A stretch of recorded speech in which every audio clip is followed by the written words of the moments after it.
Hello, baking friends. Today, we're diving into the delightful world of Pulla, a Finnish cardamom bread that's pure comfort. It's a sweet, aromatic treat perfect for any time of day. Get ready to fill your home with the most incredible scent. What makes Pulla so special? It's the cardamom, of course. This warm, citrusy spice infuses the dough with an unforgettable fragrance and flavor. It's truly the star of the show, transforming simple bread into something extraordinary. Making Pulla is easier than you think. You'll combine yeast, milk, sugar, and flour to create a soft, pliable dough.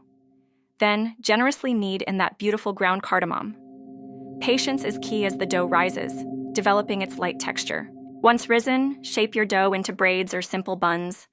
A quick egg wash gives them a lovely golden shine. Bake until perfectly golden brown, and watch as your kitchen fills with that irresistible aroma. This recipe is wonderfully forgiving, making it ideal for beginners and a fun project for families.